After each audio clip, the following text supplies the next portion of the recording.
Today we are discussing the truth about where you go when you die. Now we understand that this is a mathematical reality, so we're going to understand this in the context of knowing this is a reality of mathematics, mathematical frequency, and that we are shifting our consciousness from a physical realm to something else entirely. And this is a extremely important video. Why does this matter?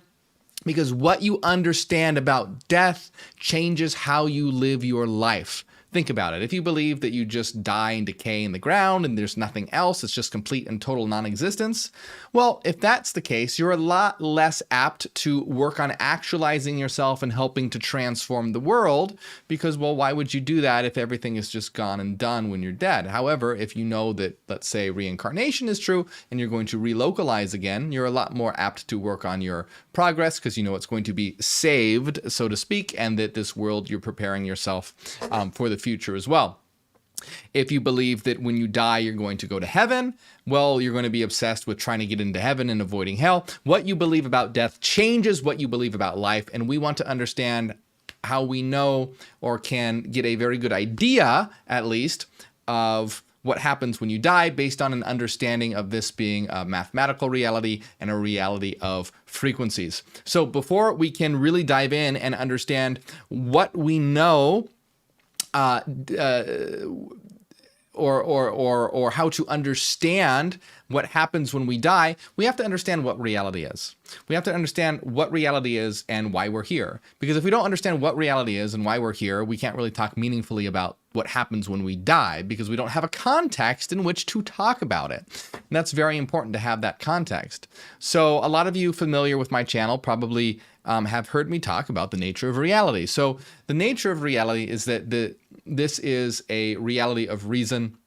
This is not a reality of mysticism or faith or anything like this. Reality follows rational rules, and this is a mathematical reality. Everything is expressed in terms of mathematical frequency. So this is a reality of mind. It's not a physical reality. It's a reality of mathematical frequencies. So it's very important to understand that the so-called physical reality that we interact with is not actually physical. It's just a projection of frequencies.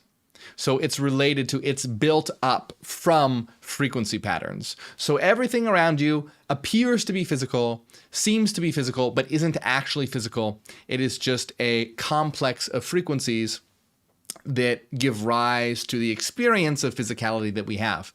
Just like when you go to sleep and dream, what happens when you go to sleep and dream? You are experiencing a dream world that seems physical from inside the dream, but isn't actual. It's a representation of your mind. It's actually a representation of your internal frequencies. So this is important to understand as we begin to explore what precisely death is and the idea of what happens when you die in terms of frequency, because we want to be able to understand this in a very logical and rational way without appealing to faith or beliefs in gods or anything of that nature. Now, of course, there are other people who believe that when you die, it's just complete and total non-existence. Now, I want you to take a moment and realize that it's impossible to imagine non-existence. Now, why is it impossible to imagine non-existence? Because non-existence is impossible. You are an eternal being, and we are all eternal beings. We're all eternal minds, and we are existence itself. We give rise to existence. We give rise to this reality. Non-existence is not possible. And because non-existence is not possible, it's not something that you can imagine. You can't imagine something that is strictly impossible. Why it's impossible, I've done in another of my videos called The Answer to the Greatest Philosophical Question of All Time, where I show that non-existence is impossible and existence must exist. So check out that video if you want the details on why non-existence is impossible. But as a quick thought experiment, you can see that it's impossible to imagine non-existence. You can imagine blankness, a void, but that's not non-existence, that's blankness. You can imagine blankness for a very long time, but that's not non-existence. That's just blankness for a very long time. And you have a lot of people who believe that this world is just matter and material and that's it. And when you die, nothing else happens. And that's it. And people will ask them, well, what's it like? What's it like not to exist? And they'll go, well, just imagine what it's like before you were born. Well, the thing is that you can't imagine what it was like before you were born. When someone says, oh, imagine just what it was like before you were born, they're telling you to do something that they're basically trying to get you to imagine non-existence, which is impossible. But the thing is, the reason why you can't imagine before you were born is because you don't have access to the memory before you were born. You existed before you entered into this world locally through this avatar. You existed as a non-local mind in the frequency domain. You existed there.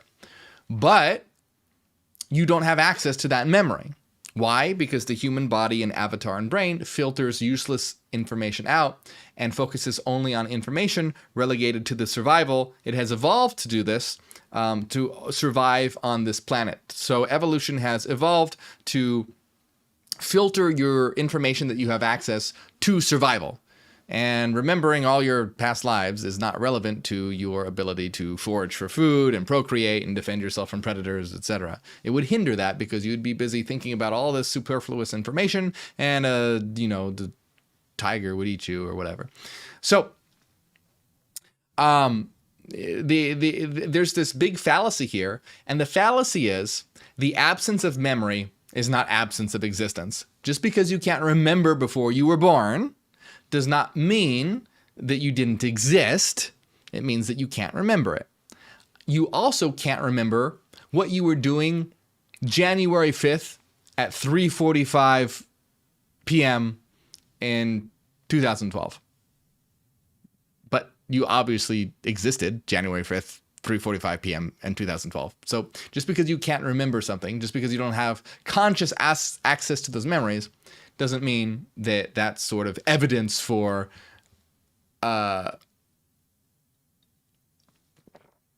non-existence. So like I said, non-existence is an impossible state. It's something that you cannot imagine because it is an impossible state. And you are eternal, you must exist, and you as a being of eternal frequencies, as we know, energy cannot be created nor destroyed. And I don't have fully the time to get into why precisely existence has to exist. Check out my video, The Greatest Answer to the answer to the greatest philosophical question of all time, for the answer to that. But today we're talking about death and what happens when you die. And we just want to preface this by saying that you have to exist, you must exist, your existence is eternal and necessary. What are you? You are a complex of frequency. What is reality? It is frequency. Everything is frequency and the experience of the content of those frequencies. So this particular physical reality we call the holos. The holos is what we are tuned into. So our bodies tune us into this domain. Our bodies have evolved to allow us, we aren't our bodies. We are eternal minds. That's what we are. We are eternal minds that utilize these bodies to receive local information about the so-called physical world. We call this the holos. It's not actually physical. It's a frequency, a certain collection of frequency patterns. And it's a collection of frequency patterns of all minds in existence. This is why we call it the holos, which means whole. It's all the minds in existence. And our bodies and brain tune us into this specific collection of frequency patterns that have been projected. And this is how we experience this domain. So you can think of the human body as kind of like a virtual reality headset. When you put a virtual reality headset in, it feeds you information about that virtual reality world. Kind of like that. Our bodies and brains feed us as eternal minds information, tune us into the holos, the so-called physical universe. So we are operating in the physical universe in these avatars in our bodies. Why are we doing this? That's another reason important. So in order to understand where we go after we die, there's important pieces that one must know. One, that non-existence is impossible. Two, that this is a reality of frequencies, and what we are, that we are beings of frequencies. And then we have to understand, why are we here? Like, what's the point? Why are we even localizing in a physical domain in the first place and having these experiences? Well, we are here to experience, learn, grow, understand, and the whole point is that we are beings of frequency that are learning in this domain. This domain is sort of like a training ground or a school. It's where we gather information. It's where we learn. It's where we grow. All your experiences, all your hardships, everything that you have to overcome, that aids in your growth and understanding. And that doesn't get wasted, because your body is just an avatar. All of that data that you are acquiring leads to your growth as an eternal mind. So all of us are eternal minds that through our bodies are tuned into this domain. You can think of it kind of like a multiplayer video game, and that the universe is like the multiplayer server that we all log into. When you play a video game and you play a multiplayer game, you all log into this same server, and because you're in the same server, you're all interacting together. This is the server that you have logged into. When you log out of the server, you're still alive. You don't die. You're just not playing that game anymore. So we're going to see that what death really is and is going to be similar to logging out of a server. You're not obliterating into non-existence. You are changing what information you are tuned into. So we're here to grow, learn, understand, and evolve as systems of mathematical frequency of minds, and we are connected to this reality via avatars which tune us into this domain. Okay, now it's important to understand, at the level of evolution that a human avatar is at, and the mind that is connected to that avatar, humans in general have only a binary tuning capacity. Now we can expand this later, and we will expand this later, but for the most part, the average human has a binary tuning capacity. That is tuning into the physical domain, which is the holos, which is the collection of all frequencies together. So it's the public domain, or tuning into your own domain, your own inner world. And what does this mean? Well, you go to sleep and dream. When you go to sleep and dream, you're now shifting where you are tuning into. So when you're awake, you're tuning into the physical domain. When you're going to sleep, you're no longer tuned into the physical domain. You're not.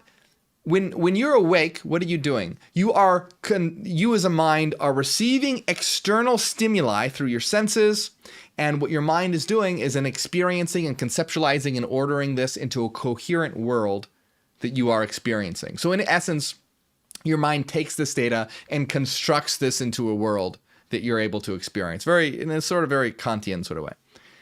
Not exactly the same, of course, but it's reminiscent of that. So you are experiencing this physical domain because your body is feeding you information, and your mind is then constructing the experience of the world from that information. Well, when you go to sleep, your mind is no longer tuned to the information of the physical world. You're no longer, your eyes are closed. You're not touching or feeling anything. You're not tasting anything. All of your senses, you're no longer focusing on as the data to construct a world. What your mind is now focused on is itself. So the mind, instead of tuning into external information, tunes to itself. So do you see how, and when it tunes to itself, it constructs a world, a dream world. Because your dream world is constructed from yourself. Your dream world is constructed from your thoughts and your thoughts, emotions, experiences, all your unconscious content, all the unconscious content of your mind. Your dream world is constructed from that content. So your mind is tuned to itself when it constructs a dream world, and it is not. And when it's awake, when you're awake, it is tuned to the holos, the all, the other. So you see again this binary function of the mind can tune to itself, or it can tune to the holos, which is remember, the holos is constructed from the collection of all minds of existence. So all, when you go to sleep and dream, that's just your personal frequencies. When you are awake, it's the collection of all minds in existence. So you as a mind have a binary function of just itself or all. Very simple, very basic, right? We have not developed our tuning capacities very well, but humanity will be able to do that later. And we get glimpses of different tuning capacities through meditative states, through psychedelics, and different states of altered consciousness. We get hints of interacting with different, because those aren't the only two domains that exist, the all and yourself. There are CFDs, or collective frequency domains. Many different frequency domains that you can tune to.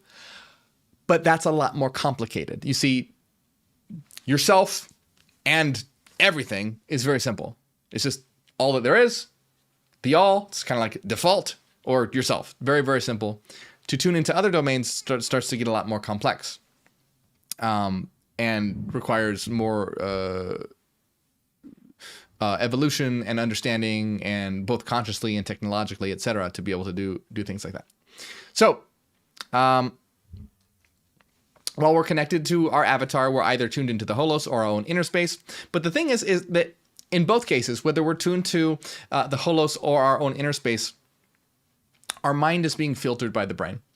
So what I mean by that is we're tuned to the holos, but our mind is still filtered by the brain, in that you are only experiencing, like, for example, the electromagnetic spectrum. You're only experiencing a tiny portion of the electromagnetic spectrum, the portion of visible light.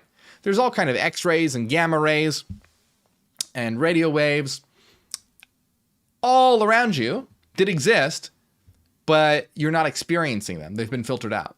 So you see that your brain tunes you to the holos, and it's filtering out a lot of information. So when you're tuned to your own inner space, you're also filtering out a lot of information as well, because for the most part, when you go to sleep and dream, there are different dream levels, but the average dream level that a person connects to is going to be composed of information from your personal unconscious related to this lifetime. You're going to have dreams that are based on the information and experiences that you've acquired during this lifetime. But there's a lot more than just your lifetime. There's all the past lifetimes you've had, etc., things like that. Now, you can get information about that from time to time, but for the most part, you're not. So you can see the brain is it's filtering and conditioning your experience, whether you're tuned to the holos or you're tuned to your own inner space. Okay? So what happens is that when you die, it's not you that is dying. It is your avatar that is breaking down, and the filtering mechanism that the brain and avatar puts and conditions your mind is lifted. So when it, and there's all sorts of, I've done so many different videos on personal accounts of near-death experiences. So what's happening is that when you die, or you don't die, when your avatar breaks down, you are no longer tuning into the physical world or the holos. You are tuning into your own inner space, but you're tuning into your inner space in an unfiltered way because you no longer have the brain and body limiting you. So what you are doing is accessing the totality of yourself. You're accessing the totality of your being. That is a vast, infinite domain. It is a domain, that is indescribable. And I'm looking at the time and how much time we have.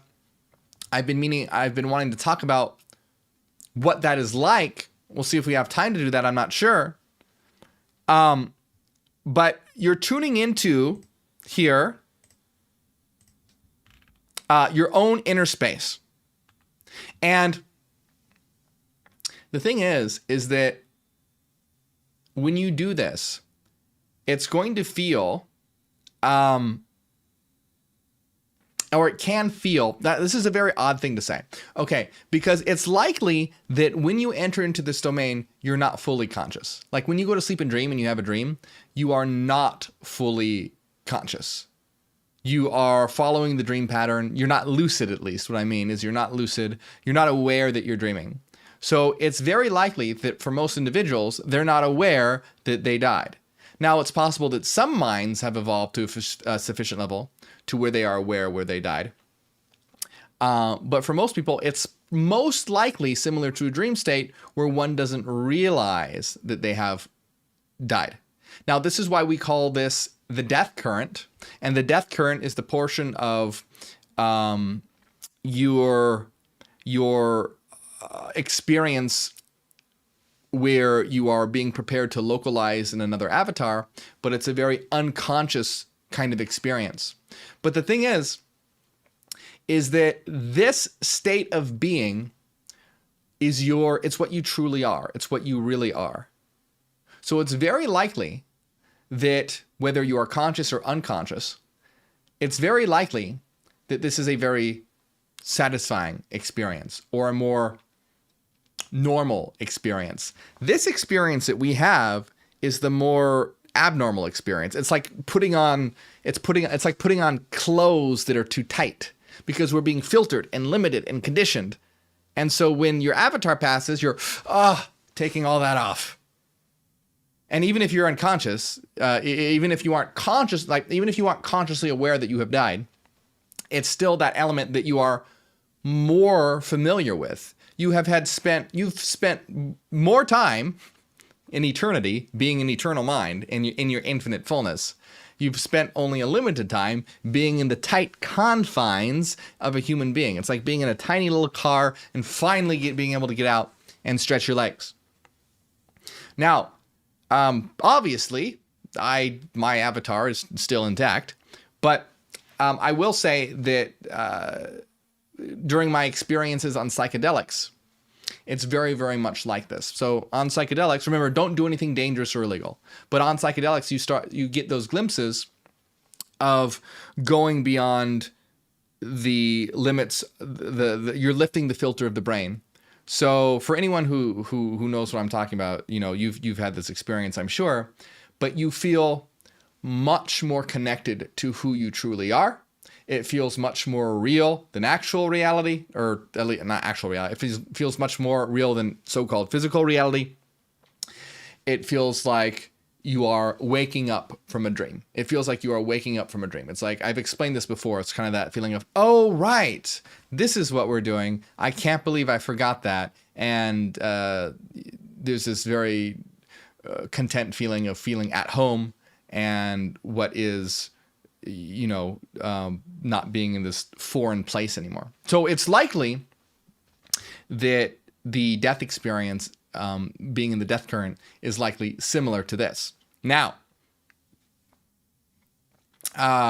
people who have near-death experiences often talk about a couple different things, like experiencing a white light and also experiencing a life review. So what's going on there? What's up with that? A life review is important because what you're doing is, remember, we're here to learn, grow, explore, and understand. And what you're doing is you're now sloughing off the filter of the avatar and entering into that more pure mode of what you truly are, but you're taking with it all the information that you have acquired. So what you want to do is you want to integrate it. And so you're sort of going a review over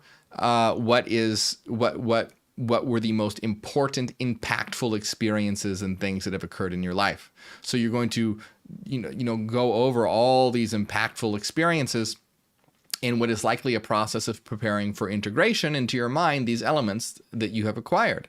So you're going to go through that life review, all the, in your life review, it's not going to be a time where you were just like eating cereal and watching, I don't know, some bullshit on Netflix. Like that's not going to be what your life review is about. Your life review is going to be about, your greatest loves, your greatest sorrows, your triumphs, your failures, all that. All the greatest learning and impactful experiences are going to be what go through your life review, most likely, for that process of preparation of integration into your psyche as of what you truly are and who you truly are, because that is what you're gathering.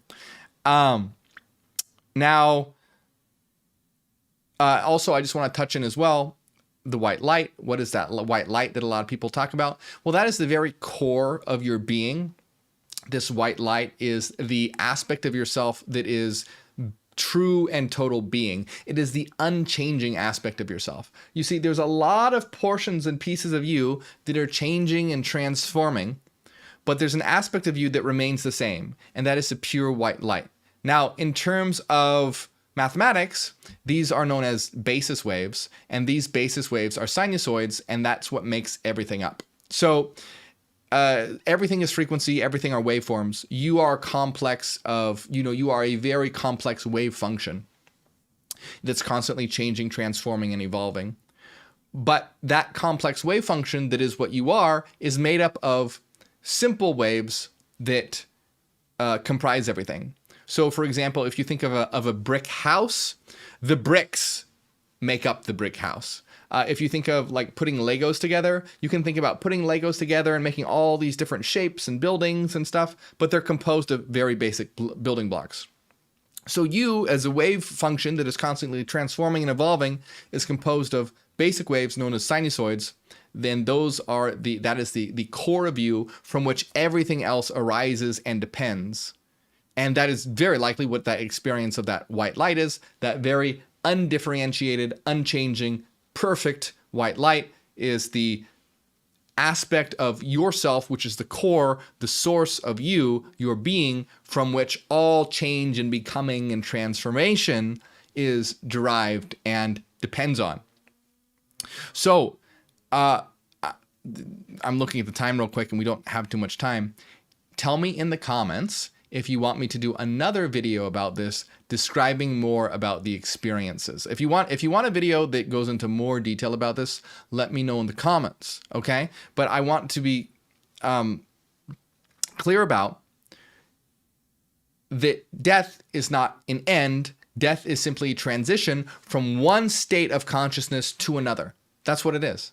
It's not an end. It's you changing from being tuned into the holos in a filtered way to being tuned into your own inner space in an unfiltered way.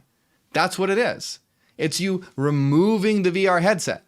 That's what death is. So where you go when you die is you are experiencing your own infinite fullness. Now, it's possible that other experiences occur as well, such as possibly tuning into other frequency domains, things like that. That will depend on your level as a mind, of evolutions of a mind, and other possible factors that we don't have time to get into right this second.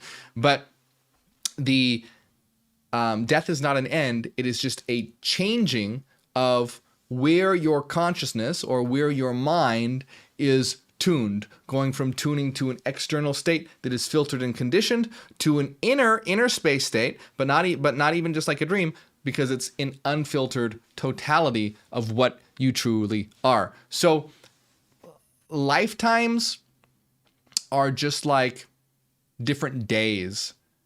For life and death are like days and nights. Or really, for your higher self, what you truly are, lifetimes are like different dreams. So when you go to sleep and dream at night, you have different dreams and you wake up, and you go to sleep and dream and you wake up. Well, you, as your higher self, as an eternal mind, what you truly are, have different lifetimes. Then you go back to what you are. You have a lifetime, then you go back to what you are. You have a lifetime, you go back to what you are. And each time you are integrating new information, transforming and growing. And when you reach a certain state, you realize that it's also important to help others transform and grow as well. And this is why it's important to understand all this, because do you see how this changes the way you live? Now, here's the thing that I really want to drive home too, right? The consequence of this is to build a better life for yourself and each other. Why? Because we want to contribute to our own growth, and we want to contribute to the growth of the world, because we know that we're going to keep localizing and we want to build a better environment for ourselves and each other. So that's why it's important to understand what death is. So we're not busy trying to please a God so we get to heaven, or just laying around not doing anything productive because we think it's just non-existence, so we might as well just have fun while we're here. Nothing wrong with having fun. We should have fun. But we should also understand that we're here to have meaningful experiences, learn, grow, understand, and work on our own actualization, as well as build a better world and create a better world for everyone, because this is the playing ground. This is the server that we're going to keep logging into.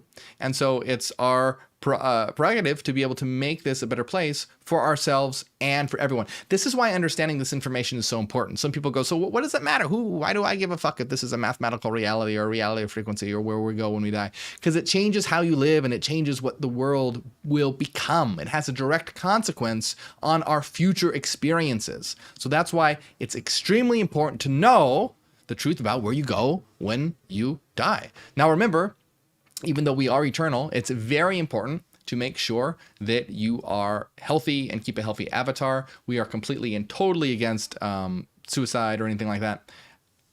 It's important to be healthy, keep yourself healthy, keep your avatar healthy, and to have the opportunity to actualize, learn, grow, and understand. Anyway, there are a lot more videos on my channel. Check out The Greatest Answer to the Philosophical Question of All Time to understand why you have to exist, why it's important that reality must exist. And if you want more information about after death, let me know. Tell me in the comments. Please like and subscribe if you haven't. And if you enjoy my work, please support on Patreon. We're having a secret video right after this called Should You Really Trust the Universe? But you'll get access to all our secret videos. You'll get access to our Discord server and secret live streams and all that sort of things. And it helps out a lot. That's how I'm able to make my videos, do more videos. I mean, you see, put out a lot of content through live streams and videos and TikToks and books and stuff. Your support is what allows me to do all this and to be able to make it bigger and better and spread this information out there. And I want to give a big shout out to everyone who does support. And another way that you can support is by hitting the join button right below this video on YouTube. So thank you to Renaissance Fairy, Cassidy, Angela, Maria, Joel, Fairies of Venus, TaylorMade, and everyone else here. Thank you so much. I appreciate that. And thank you, my friend.